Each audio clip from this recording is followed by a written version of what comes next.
Buenas tardes o buenos días, buenas noches a todos los participantes, dependiendo del lugar de donde se están conectando. Bienvenidos nuevamente a este ciclo de Cine Encuentros, patrocinado por la Dirección de Cultura de la Universidad del Zulia a través de su departamento audiovisual y el Cineclub Universitario, en conjunto con el Teatro Baralt, en esta oportunidad dando continuidad a un ciclo hecho en colaboración con el Festival Miradas Diversas, un evento organizado por el Circuito Gran Cine, con la Fundación Provea, con People in Need y con Movies That Matter.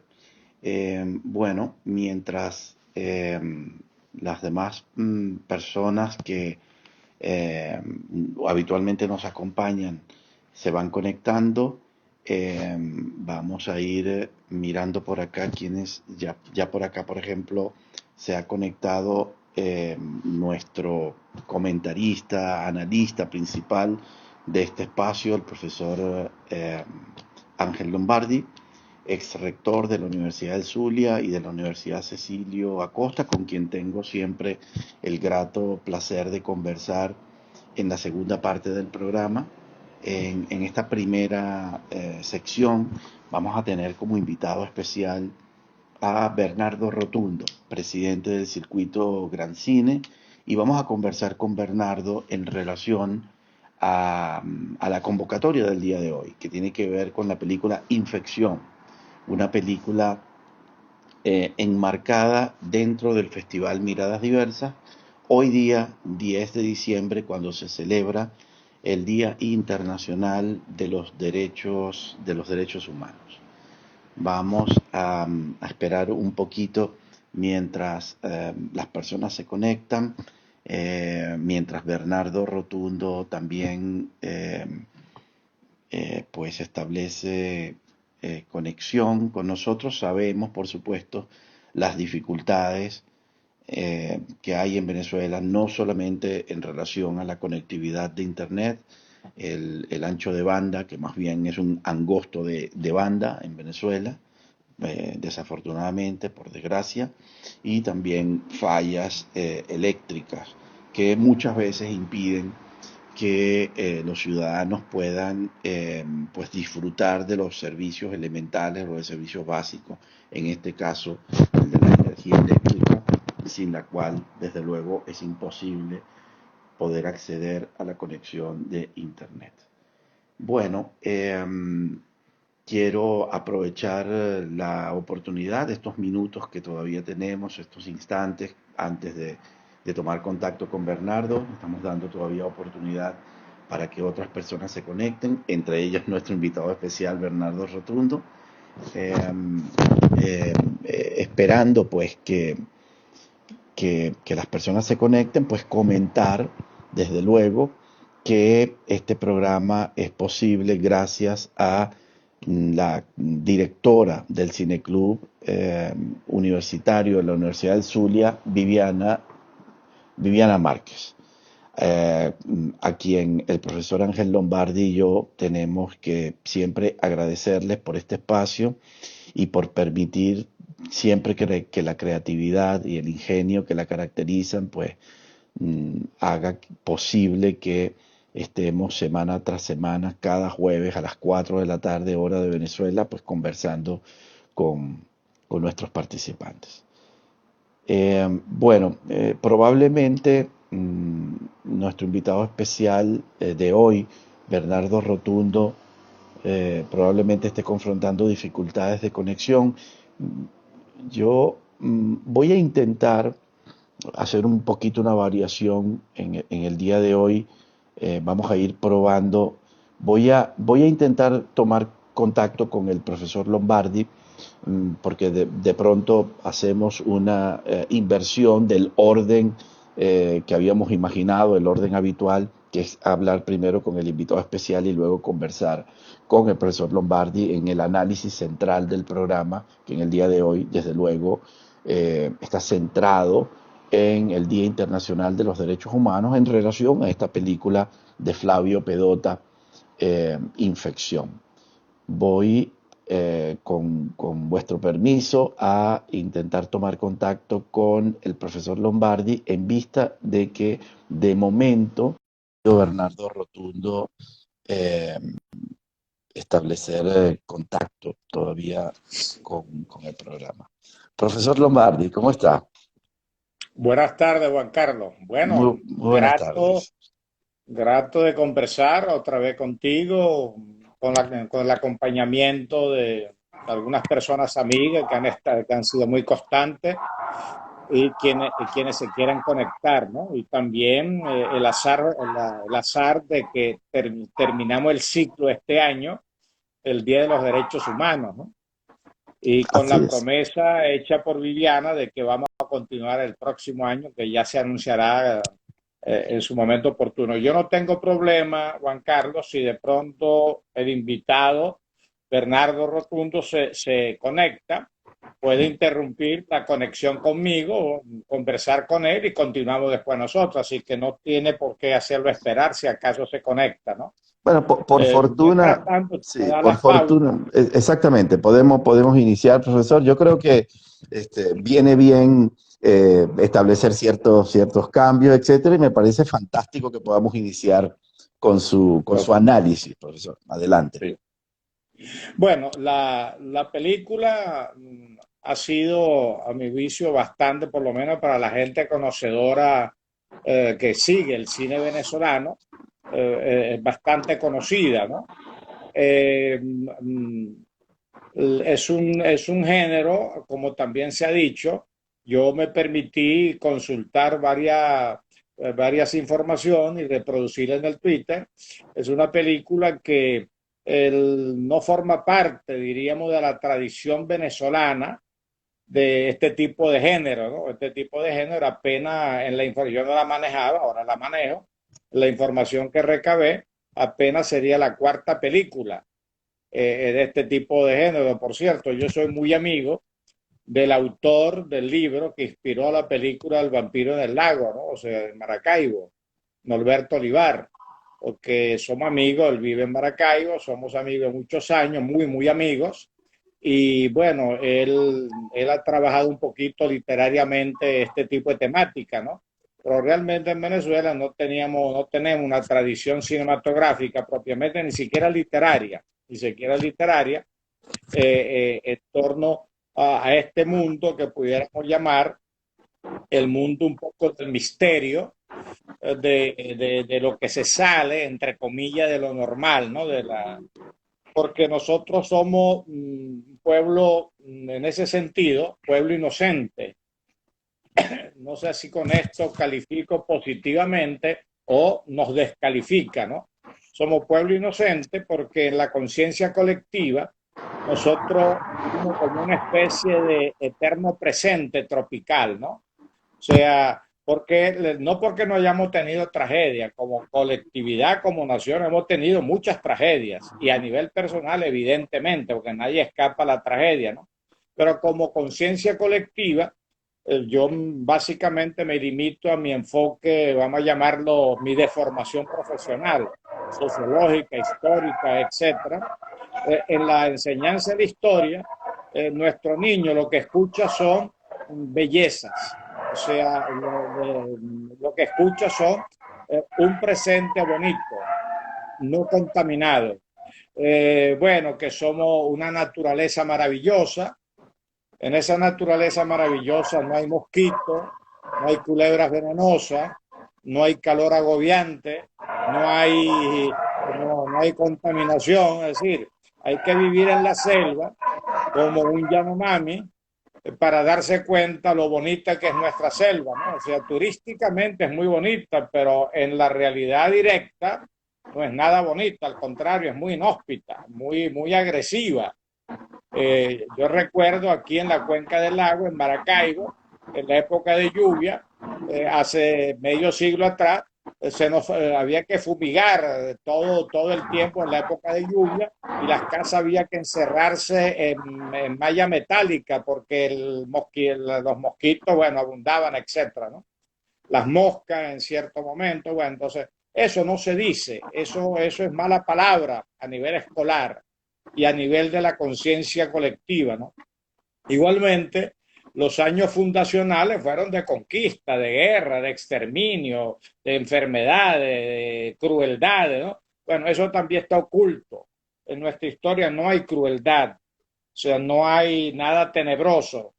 Después la independencia, que fue una mortandad terrible, que se llevó a una cuarta parte de la población venezolana durante 10 años largos, tampoco se reduce a una estatua, a un uniforme y un desfile, ¿no? Y después, bueno, y los problemas que después se van acumulando pasan a formar parte de una especie de permisibilidad, que en Venezuela no hay corrupción, si no hay corrupto, pero no hay corrupción. Hay empresarios ricos con empresas quebradas y eso no tiene ningún problema. Hay funcionarios corruptos y eso tampoco es problema. Y cuando tú le preguntas a un venezolano, normalmente, quizá hoy ya no, pero cuando tú le preguntas a un venezolano normal, decía, bueno, para adelante, ¿no? Para atrás para coger impulso. Bueno, esa es una gran mentira. Esa es una gran mentira de una conciencia colectiva anestesiada. Entonces, este tipo de película, porque no quiero irme muy lejos, este tipo de película, de alguna manera, volvemos a la importancia del cine, ¿no? Porque el cine es un libro abierto, visual, con múltiples mensajes, entonces muy visible, o sea, es fácil. De hecho, recuerda que la iglesia cristiana educaba a través de imágenes, ¿no? Cuando el cine, de alguna manera, nos educa a través de imágenes que logran cierto impacto. Entonces esta película rompe un poquito a la tradición del pueblo virginal, del eterno presente, de la luminosidad, y nos lleva, como tú muy bien sabes, y quienes nos escuchan, nos lleva un poquito a esa parte oscura de cada ser humano y de cada pueblo, ¿no? Como dicen en la literatura llamada gótica, o sea, vivimos de día y, o sea, lo visible, lo que está permitido enseñar, sería la conciencia enseñable, y de noche vivimos lo que no se puede enseñar. Entonces, esta película, de alguna manera, ya la misma imagen del afiche ayuda a asustar. Claro, a un adulto quizás no, pero a un niño sí. Entonces, y mucha gente adulta nuestra son como niños en ese sentido, ¿no? Entonces, bueno, la película, a mi juicio, logra ese efecto de situarnos en una palabra que, por cierto, la película la están pasando a completa en Netflix, Apocalipsis Now, ¿no? Apocalipsis Now es un viaje al infierno. O sea, es remontar un río, aguas arriba, hacia el infierno. Está inspirada en el libro de Conrad que se llama En el corazón del vértigo. Bueno, al final está ese personaje también encarnado por Marlon Brando, el coronel Kurz, que como el Minotauro en la mitología griega, él está allí esperando que lo vayan a matar, que lo liberen. Él está torturado por haber descubierto en su vida el horror de la guerra, el horror de todo lo que le tocó vivir, y por eso se refugia allá en aquel mundo horroroso, pero él realmente no está huyendo, sino está esperando que un valiente se atreva, un asesino se atreva para liberarlo, que es una interpretación del Minotauro que no era que tenía miedo que lo mataran, sino que al contrario, deseaba que vencieran el laberinto para poder liberarlo a él, ¿no? Es una interpretación. Entonces, bueno, esta película de alguna manera abre esa puerta. Es una palabra que a los venezolanos no nos gusta, nos pone la carne de gallina, que es el horror, el horror. Nosotros cerramos los ojos frente a la realidad fea. Bueno, esta película nos pone de alguna manera frente a la realidad fea, claro, dentro de los parámetros de la película. Y después, lógicamente, la película, entiendo que se empezó a filmar en el 16, se estrenó en el 19, bueno, coincide con la etapa más siniestra de la historia venezolana, no la más, porque ha habido varias, pero bueno, una de las más siniestras, porque realmente nunca el venezolano que está vivo había conocido un horror mayor que este. O sea, sentirse encerrado en una cueva sin salida, que no cambia nada, que las cosas empeoran día a día, en donde está comprometido el hambre, está comprometido la crianza, la desnutrición, y que todos los días tú además estás viviendo el padecimiento ese de una especie de china. Se fue la luz, llegó la luz, se fue, no hay gasolina, si hay gasolina, se consigue, no se consigue, el internet lo quitaron, etcétera, y con toda razón esta película está prohibida en Venezuela. Con toda razón, desde el punto de vista de la Sí, racionalidad del régimen, claro, evidentemente, ¿no? claro. Ustedes deberían verla igualmente que las otras, todo el mundo. Pero bueno, el régimen entendió que era el horror, pero el horror son ellos, somos nosotros, pero son ellos, y la película de manera muy clara, al final el mensaje está claro.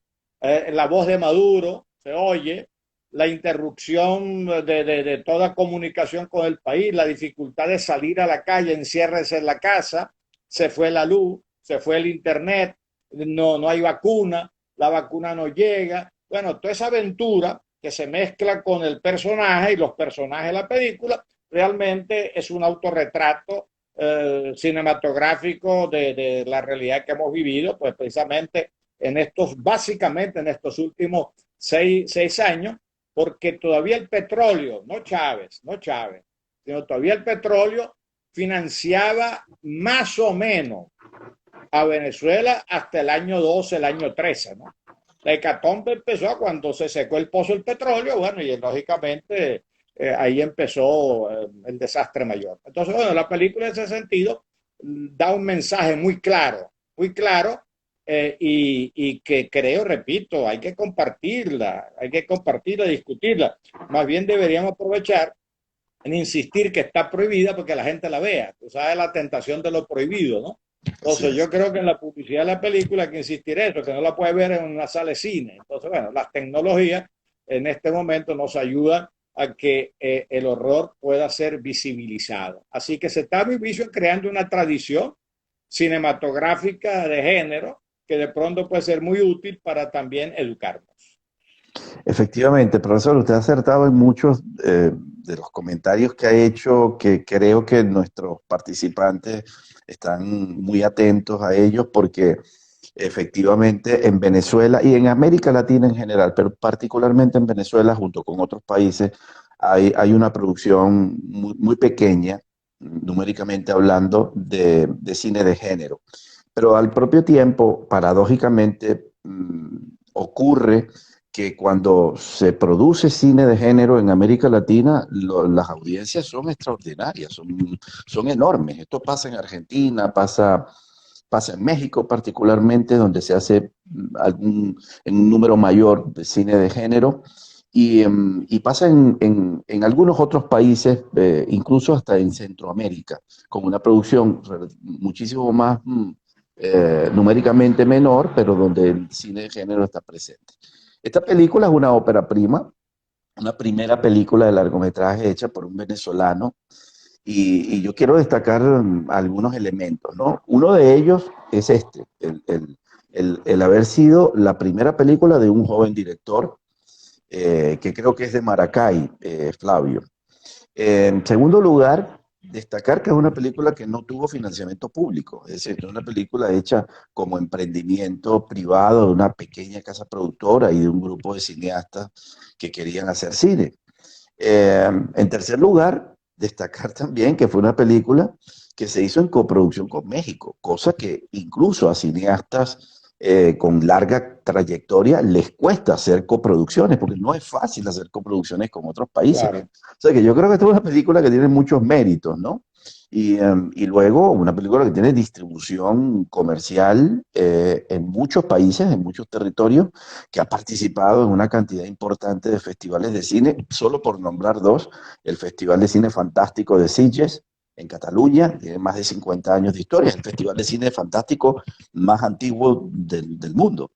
Uy, y también el propio Internacional de Cine de Guadalajara en México y montones de festivales, además de festivales de género, ¿no? Hay gente que son seguidores al cine de género y hay gente, cinéfilos, que aman al cine y se permiten también ver cine de género y lo aprecian, ¿no?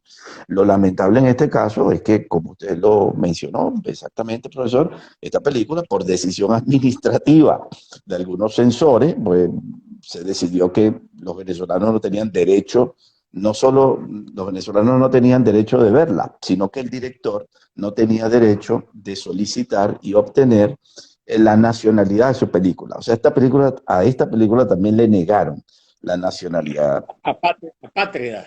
Sí, es una película patria, es una película patria. Entonces, bueno, en fin, que esto yo creo que nos suena mucho a los venezolanos, lo que le ha pasado a la película y lo que narra también de forma metafórica la película, yo creo que, como usted lo ha dicho muy bien, profesor, los venezolanos lo hemos vivido en los últimos años, lo hemos visto encarnado y bueno, no será la primera vez que desde el poder se le tiene miedo al arte, ¿no? Y a la cultura o a la creación en general, ¿no? Al pensamiento, vamos a decirlo en un sentido más amplio, y por eso reaccionan de este modo. Entonces, mencionar eso, ¿no? Porque además en el Día Internacional de los Derechos Humanos, un derecho fundamental humano también es el derecho a la creación y el derecho al pensamiento libre, la libertad de creación, y sin lugar a duda, vale la pena mencionarlo en un día como hoy, porque fue ramplonamente conculcado a un joven director y a través de él a muchos otros, digamos, técnicos y artistas que participaron en esa película, ¿no?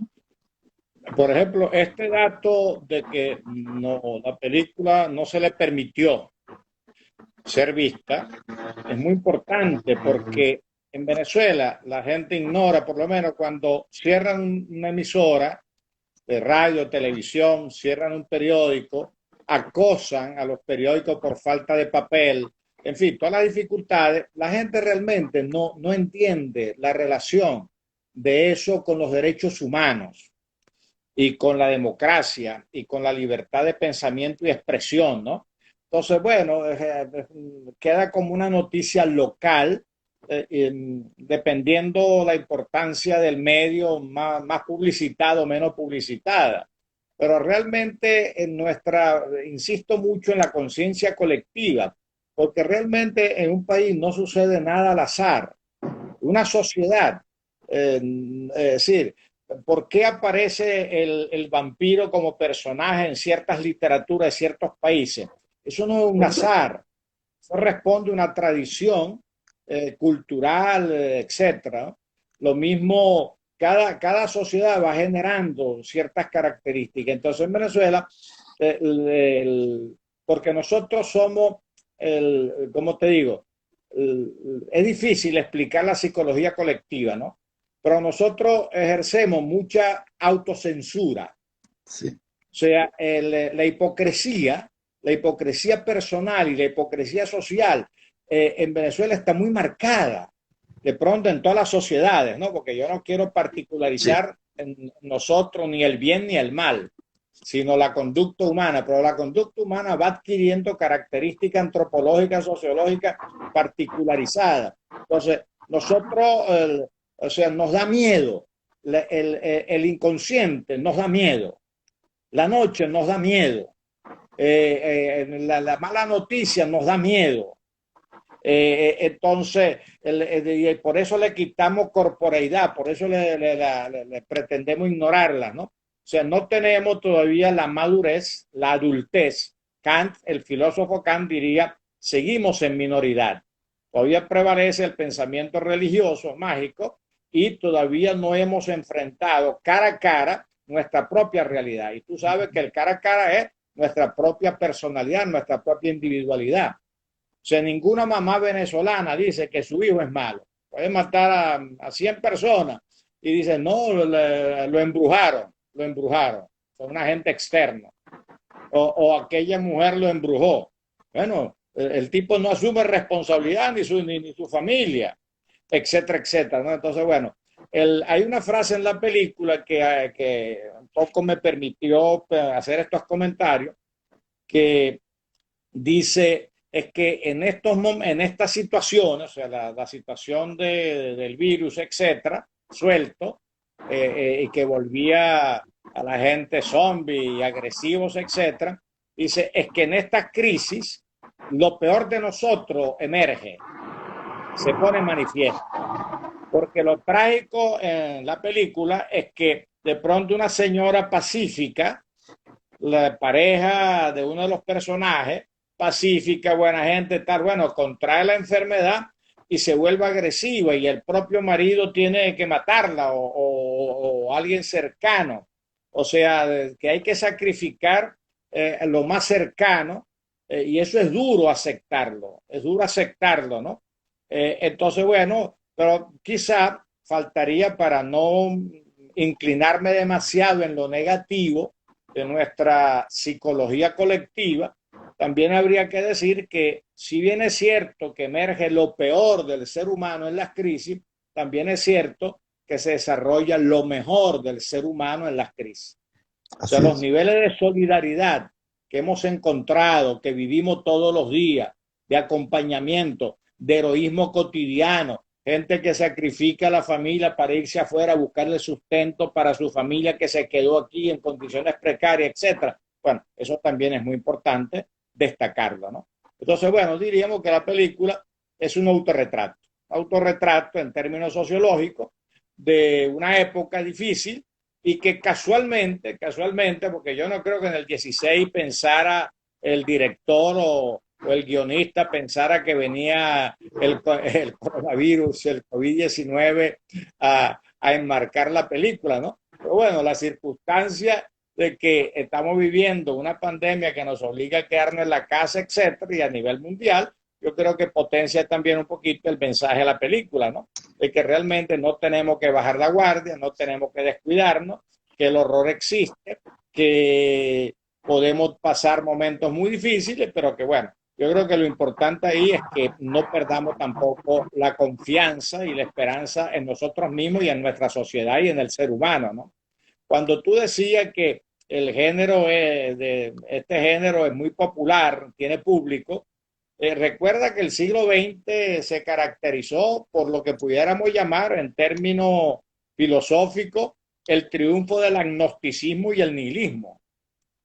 Es decir, el debilitamiento de la fe, de cualquier creencia, el debilitamiento de las grandes religiones, especialmente en las sociedades urbanas modernas, y el nihilismo, un poco como, bueno, vivir al día, solamente vale si estás vivo, etcétera, etcétera, ¿no? En cambio, ya en el siglo XXI, la humanidad de alguna manera está revalorizando por todas las dificultades que se están teniendo, no solamente en Venezuela, sino en el mundo, está revalorizando de pronto tener ciertas creencias, fortalecer la fe para el creyente en las grandes religiones especialmente, o por lo menos empezar una búsqueda de tipo espiritual. Porque yo creo que al final las crisis históricas, las grandes crisis de verdad, terminan afectando lo psíquico y lo espiritual. Y yo creo que en este momento la respuesta, antes de llegar quizá a lo político y a lo económico y lo social, es que empecemos también a generar respuestas psíquicas y espirituales. Entonces, bueno, para no perderme el hilo de la película, yo diría que el reencuentro del papá con el hijo, de alguna manera, reivindica todo ese viaje de angustia y de peligro que el papá tuvo que arrostrar para reencontrar al hijo. Y además, gracias a la sangre del hijo, se consigue el remedio del virus. Es decir, que en ese sentido la película deja de ser dramática, fatalista, y se convierte también en una película de mensaje esperanzador. O sea que no importa lo que esté sucediendo, al final tenemos la capacidad de recomenzar y de pronto quizá con mayor madurez, con más posibilidades de hacer las cosas mejores. Me parece inmejorable como rótulo, como corolario del análisis que ha hecho, profesor, esta última parte de su intervención, porque en efecto, del análisis que usted hizo por escrito, que invito a nuestros participantes a que lean el comentario que el profesor Lombardi siempre hace semanalmente, incluso lo publica antes de hacer la disertación los jueves a las 4 de la tarde, hora de Venezuela, un comentario que a mí me agradó muchísimo y que siento que tiene que ver mucho con esto que usted acaba de decir. Es decir, frente a esa enfermedad, si esa existe, también existe la cura. Yo me quedo con eso y yo invito a que nuestros participantes también se queden con eso, especialmente en la metáfora que proyecta la película, en esa posibilidad de construcción de vacunas que salven el tejido social, antropológico, sociológico de nuestro país. Bueno, profesor, quiero agradecerle su participación. Hemos hecho a la inversa en esta ocasión, como hemos convenido. Encantado. Bernardo Rotundo ha estado escuchando y participando y está muy contento, está siguiendo con mucho interés su participación. Ha hecho varios comentarios acerca de su presentación y está ansioso ahora de participar. Quiero Lo agradecer. Sí. escucharé con mucho gusto, encantado. Efectivamente, eso es lo que iba a decir, que Bernardo, ahora en tu turno, el profesor Lombardi va a escucharte con mucha atención. Quiero de nuevo agradecer al profesor Lombardi por esta oportunidad que nos ha brindado, como cada jueves, durante varias semanas. Esta es la parte, digamos, esta es la película que cierra el ciclo del cine y derechos humanos que vamos a retomar en el mes de enero. Profesor, muchísimas gracias. Por favor, permanezca en contacto y vamos entonces a enlazar con Bernardo Rotundo, presidente del Circuito Gran Cine, quien con todo gusto va a estar participando con todos nosotros en esta segunda parte del programa. Vamos a ver si logro, Bernardo, o si me estás escuchando, Bernardo, y tú puedes también, porque hay muchos participantes hoy, mientras te encuentro, si me estás escuchando, si puedes, aquí estás, ya te vi, ya te encontré, Bernardo. Vamos a por Bernardo Rotundo, nuestro buen amigo Bernardo Rotundo, presidente del Circuito Gran Cine, una organización cultural que tiene más de 2 décadas en trabajo devoto por la cultura cinematográfica venezolana. Bernardo, bienvenido. ¿Cómo están? Vale, qué gusto estar aquí. Juan Carlos, buen amigo, gran gerente que hizo una importante y destacada labor en el Centro Nacional de Cine, época, digamos, significativa para el desarrollo del cine venezolano. Bueno, muy agradecido de que estés aquí en esta presentación. Bueno, y cómo disfruté la intervención del profesor Ángel Lombardi, de verdad, me quito el sombrero. Es un gran maestro, de verdad que yo he tenido pocas oportunidades de oírlo. Y hoy, ahora quedé con el entusiasmo de estar oyéndolo siempre. Por favor, avíseme, mándeme, yo le voy a dar mis coordenadas personales y cada vez que tenga algún conversatorio, yo con gusto participaré porque me complace mucho oír sus opiniones y comentarios de una persona erudita y conocedora pues de muchos temas y bueno, y habla sabroso, como dirían en mi pueblo. Efectivamente. Tenemos mucha suerte de contar con el profesor Lombardi como conductor de los análisis de este espacio, de estos cine encuentros y como mencionamos, Bernardo, esta cierra el ciclo de derechos humanos, pero en enero ya Viviana Márquez nos ha avisado, nuestra jefa Viviana Márquez nos ha avisado al profesor Lombardi y a mí que esto continúa.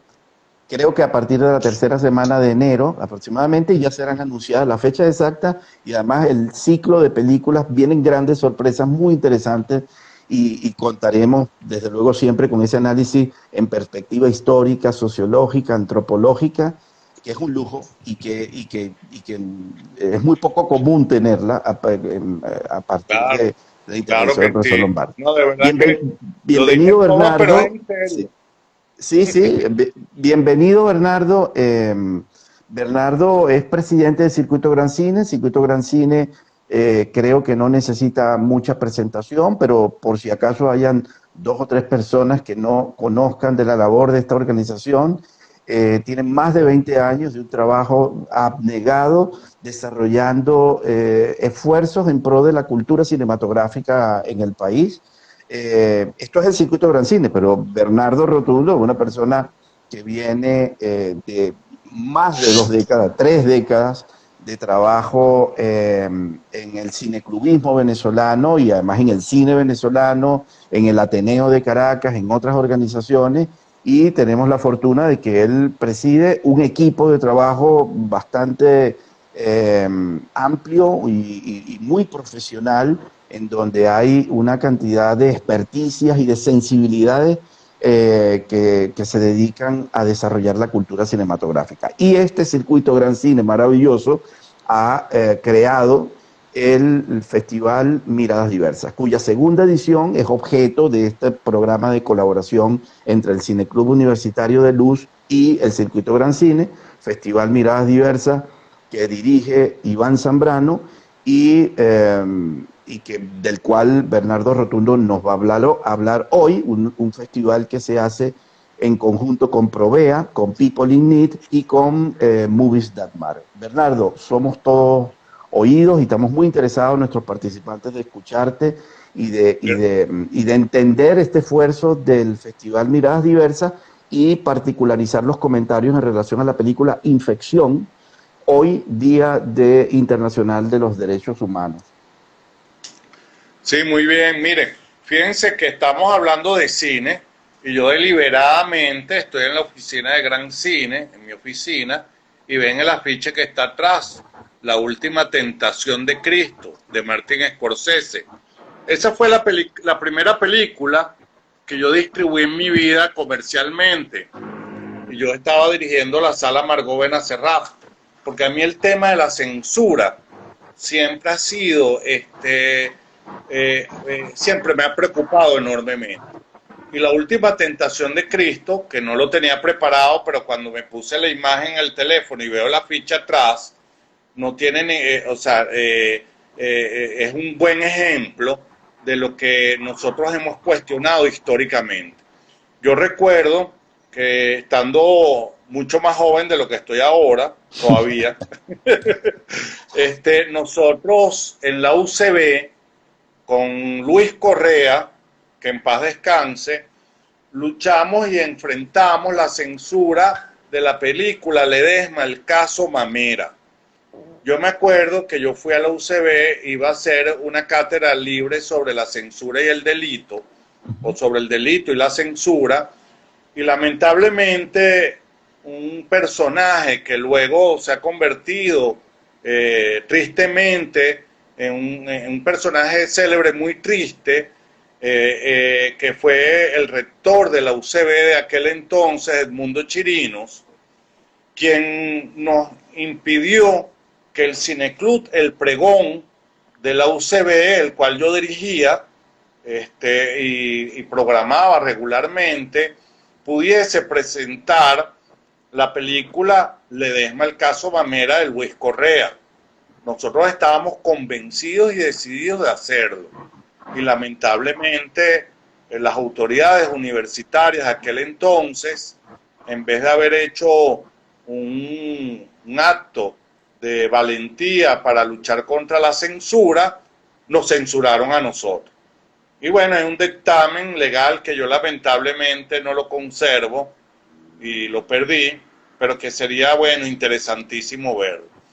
Luego, nosotros en nuestra ruta de promoción y difusión de la cultura cinematográfica, ya un poquito más maduro, dirigíamos la Sala Margot Benacerraf del Ateneo de Caracas y yo era el presidente también de la Federación Venezolana de Centros de Cultura Cinematográfica, FEBEC. Compramos los derechos de la película La Última Tentación de Cristo y este cuento es buenísimo. Eduardo Matus, ya lo puedo decir, antes era un secreto, pero ya pasados los años se pueden decir las cosas. Eduardo Matus era el representante de UIP en Venezuela y yo en esa época, en la época de la democracia, se hacían muchas cosas interesantes y que hoy día en nuestra Venezuela actual, en una Venezuela sometida por el autoritarismo, han ido desapareciendo. Antes habían cenas de Navidad en las compañías distribuidoras de películas. Y yo, siendo muy joven, me invitan a la cena de Navidad de UIP, pero había de Columbia, de Century, hacían fiestas y bueno, eso casi que hoy día por la crisis económica está vetado en Venezuela. Y yo en esa fiesta le digo a Eduardo Matus, Eduardo, por favor, compra la película, yo sé que tú no te quieres meter en rollos ni problemas, yo te la pago. Y no la vendió en $5,000 y me pidió que no le dijera a nadie este secreto, que lo estoy develando por primera vez, después de ya, ¿de qué año es que es la película? La Última Tentación, es de 1988. Y entonces, bueno, yo temerariamente dije, sí, yo no tenía ni $1. Y llego en enero y a mí se me había olvidado, eso había sido una fiesta, también la fiesta uno celebra y yo dije, bueno, son cuestiones festivas, pues que uno habla cosas a lo mejor de más. Y en eso me llama una secretaria del señor Batus y me dice, mire, señor Rotundo, venga a buscar aquí su material. Y yo digo, ¿cuál material? No, la copia que usted pidió de La Última Tentación de Cristo. Y yo busco mi copia, me monto en mi carro y me dan una copia en 35 milímetros que pesa 25 kilos o 30 kilos, porque esa película dura 2 horas 40 minutos. O sea, tenía siete latas. 7 latas. Sí, 7 latas. Debe pesar, por lo menos pesaba 30 o 35 kilos. 25. Y yo llego con mis latas, las cargo yo mismo y las guardo bajo mi escritorio y digo, bueno, y estoy endeudado con $5,000. Yo no había hablado con nadie, ni con la directiva del Ateneo, ni había hablado ni con la directiva de la Federación Venezolana de Cineclubes, y tenía una deuda de $5,000. En ese momento vivía nuestra gran amiga María Elena Ascanio, que en paz descanse, y yo le digo a María Elena, que era la directora en ese momento de la Sala Margot Benacerrada, que fue la fundadora directora, yo era el coordinador de programación, y yo le digo, mira María Elena, tengo La Tentación de Cristo, yo la compré, me costó $5,000, y ella me pregunta, obviamente, un chamo que va a tener $5,000, y me dice, ¿de dónde sacaste los $5,000? Bueno, no los tengo todavía, porque yo voy a hacer un acto en el aula magna con la FCU. Yo todavía estaba vinculado al movimiento estudiantil, como tuve el Cineclub El Pregón, y bueno, y de ahí voy a recaudar la plata, pues, a menos que el Ateneo me ponga los $5,000. Entonces, claro, me acuerdo que me dice, oye, pero tú estás loco, ¿cómo hiciste eso? No sé qué cosa. Bueno, está hecho. Entonces la respuesta fue, bueno, vamos a ver la película. Yo no la había visto tampoco. Y si la película no es una película escandalosa, provocadora, manipuladora, yo convenzo a la directiva del Ateneo que la compre. Entonces, bueno, está hecho, vale. Y montamos una sesión privada en la Margot, bueno, y cuando vemos esa película yo estaba seguro que Martin Scorsese no nos iba a defraudar. Y la película hermosa. Bueno, esto lo cuento. Bueno, después se acuerdan de las colas memorables que hubo de La Tentación de Cristo, la única sala que la presentó, duró 3 meses en cartelera. Pero es porque nosotros siempre hemos combatido la censura. Luego de La Última Tentación de Cristo, pasamos también, yo te saludo María, de Jean-Luc Godard, que también está asignada por una cantidad de censura. A La Última Tentación de Cristo, a nosotros nos señalaron aquí en los diarios más conservadores de Caracas que nosotros éramos casi que Satanás, porque traíamos esas películas con esos nombres y apellidos, y colocaban la Federación de Cineclubes, unos sujetos ultra peligrosos, pues. Bueno, lo mismo está ocurriendo, este gobierno está censurando más que lo que ocurría antes. Me preocupa, ellos que supuestamente eran paladines de la libertad y por eso llegaron al poder, resulta que se han convertido en los principales censores del cine venezolano. Nosotros creemos que en el caso de la película Infección, ha habido un bloqueo absoluto de la élite gobernante de prohibir, evitar, porque no hay una prohibición, o sea, ha sido manipulada toda la forma, el bloqueo que han tenido para que la película se vea en Venezuela. No la certificaron como obra venezolana, le pidieron todos los papeles, se le llevaban papeles, se hizo un expediente gigantesco y el SENAC no le otorgó la certificación de obra venezolana.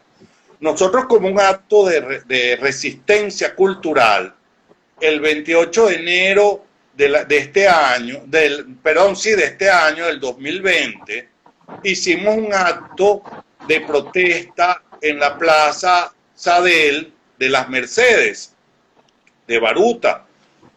Allí estuvo, por supuesto, todo el gremio venezolano del cine, que está, bueno, se reúne en el Foro del Cine Venezolano, que lo coordina, por cierto, Iván Zambrano. No es un ente deliberante ni donde se toman decisiones, sino un punto de encuentro y reunión de más de 11 organizaciones del cine nacional. Y está la ANAC, está CABEPROL, está ABETCA, está, bueno, son 11 organizaciones, está Gran Cine, por supuesto. Hicimos ese acto en la Plaza Sadel, se llenó la plaza y, por supuesto, Gran Cine puso sus camiones del Gran Cine Móvil Popular totalmente gratuito como aporte a la acción intergremial, y presentamos la película, pero corriendo riesgos enormes, porque uno no sabe si la represión, el terrorismo de Estado, que por supuesto debe estar amparado por los derechos humanos, que hoy es el Día Internacional de los Derechos Humanos, nos podía remitir ese día. O sea, un FAE, un DIGESIN, o los métodos más inescrupulosos, como lo hacen algunos, como lo hacían en la época del Hitler, de Hitler, que mandaban bandas a golpear y a amedrentar, mal llamados hoy día colectivos. Son sectores entrenados para la violencia. Y nosotros no sabíamos si ese día nos iban a mandar una comisión de malandros violentos a querer sabotear pues nuestra proyección. Gracias a Dios no pasó nada de eso. Había muchos compañeros cercanos al gobierno que fueron a ver su película del cine porque tenían ganas de verla, activistas todavía del gobierno que hay en el cine venezolano, y eso es normal, eso se respeta, y ellos fueron a la plaza a ver su película con otras 500 personas. Pero ese acto de resistencia cultural lo hicimos en enero, y ahora con el Festival de Miradas Diversas, que es el segundo festival de cine internacional de derechos humanos llamado Miradas Diversas, como muy bien explicó Juan Carlos Lozada, apoyado por Movidas Mater, que es una organización internacional localizada en el Reino de los Países Bajos. Está también la Unión Europea, que no nos dio real este año, pero para el año que viene sí nos prometió una platica, o sea que ya Miradas Diversas 3 viene, porque nadie se imagina todo lo que hemos hecho con Miradas Diversas 2, lo hemos hecho con 2 pullas. No, la inversión, el dinero que nos otorgaron es mínimo, y Gran Cine está financiando el festival y agradece, por supuesto, la alianza con el Cineclub Luz que hemos hecho en el Zulia, gracias a, bueno, a la verdadera jefa, Viviana Márquez, porque Viviana Márquez manda más que un dinamo, ¿verdad, Juan Carlos? Efectivamente, muchos lo certificamos. Genial. No, pero genial. una mujer que tiene toda su vida, yo la conozco, bueno, yo no tenía cana, y Viviana era una chava, ella tiene más de 30 años dedicada a esto del cine, igual que yo. Y bueno, y estamos haciendo estos cineforos que hemos hecho 24. La película Infección estuvo en el portal del Trasnocho Cultural durante una semana, y está ahora en un portal que acabamos de inaugurar nosotros en la plataforma de www.grancine.net, que se llama Películas de Impacto. Ahí estamos estrenando, estamos presentando la película Infección, que es una película que a mi juicio en la rueda de prensa está ahora certificada como una obra venezolana porque no necesitamos la autorización del Senado para que nos diga que es venezolana, porque la sociedad civil organizada la certifica como una obra nacional. Y no necesitamos el permiso del gobierno para que nos diga que es nacional, porque nosotros sabemos que la película es venezolana, está dirigida por un venezolano, está protagonizada por varios actores venezolanos, está con capital venezolano, y entonces no entendemos por qué razón no se logró certificar la película como nacional. Es por eso que en la rueda de prensa yo lo dije con toda la solemnidad que el caso amerita, que si la élite política no certificó a la obra Infección como venezolana, pues la sociedad civil organizada, donde si ustedes revisan el programa de mano del Festival Miradas Diversas, donde tenemos más de 30 organizaciones de la sociedad civil organizada, sí la certifican como una obra venezolana. Y no necesitamos pues el permiso, ni el papel, ni el documento del gobierno para que nos diga que sea venezolano. Para los venezolanos, Infección es venezolana. Efectivamente, y por cierto, vale la pena mencionar, Bernardo, como tú muy bien sabes, que el Instituto Mexicano de Cinematografía la declaró película mexicano-venezolana. O sea que lo paradójico aquí es que un país, cualquier otro país, distinto al del rodaje de la película, en este caso México, efectivamente cumpliendo la ley, cumpliendo un tratado internacional del cual Venezuela es parte, como México y el conjunto de los países latinoamericanos, como el Acuerdo Latinoamericano de Coproducción, certificó a la obra como obra mexicana porque tiene aportes mexicanos y algunos elementos técnicos mexicanos, y la certificó como obra mexicano-venezolano. Y Venezuela, que es el país de donde provienen y donde se hicieron todos los, digamos, los elementos, los aportes técnicos, el rodaje, los actores, etcétera, pues se negó a certificarse. Bueno, pero fíjate lo siguiente, Juan Carlos, entonces yo ponía de ejemplo la última tentación de Cristo, yo te saludo María, y Ledesma el caso Mamera, porque es que nosotros siempre nos hemos opuesto a la censura. Y yo creo que en este gobierno se ha censurado muchísimo. La película El Inca fue censurada también. O sea, ese cuento de que si la ley de los menores, tal, que son muy válidos, por supuesto, es una argucia para limitar la presentación de la película en las carteleras. Se les había escapado el yoyo, porque dejaron que se presentaran los tráileres, estuvo 2 semanas en cartelera, los afiches, y apoyándose en la excusa de una denuncia o de una querella que presentaron algunos de sus familiares, prohibieron la película. Está prohibida, esa sí está prohibida de verdad, con sentencia del Tribunal Supremo de Justicia. Si yo paso un tráiler de la película, me pueden meter preso, porque está censurada.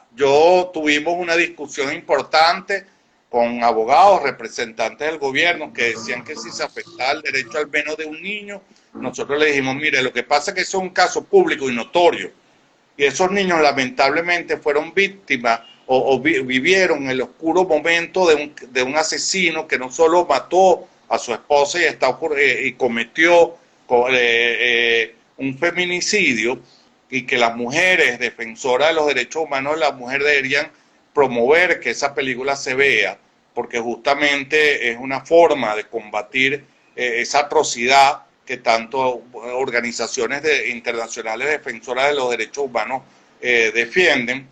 Y el tema es que la película estaba clasificada como censura C. Eso no lo podían ver niños ni niñas menores de edad. Entonces, bueno, yo me acuerdo que yo estaba con el cineasta en el Festival de Cine Venezolano en Mérida, que estábamos celebrando que le habían liberado, pues, en la primera instancia, un tribunal ahí menor, y nosotros dijimos, bueno, la única manera que la prohíban es el Tribunal Supremo de Justicia. No creemos que vaya a llegar eso hasta allá, y brindamos, porque estábamos en una fiesta y celebramos, salud, no, tranquilo, ya la película. Y a la semana siguiente, el Tribunal Supremo de Justicia se ocupó de hacer un dictamen prohibiendo la película. Entonces, bueno, no vengan con cuentos de que en Venezuela estamos viviendo en libertad porque las películas nacionales están siendo revisadas con lupa, porque no quieren ¿y por qué el cine venezolano tiene que cambiar su estilo y su manera? El cine venezolano siempre fue crítico. Acuérdense de la película Huele Pega.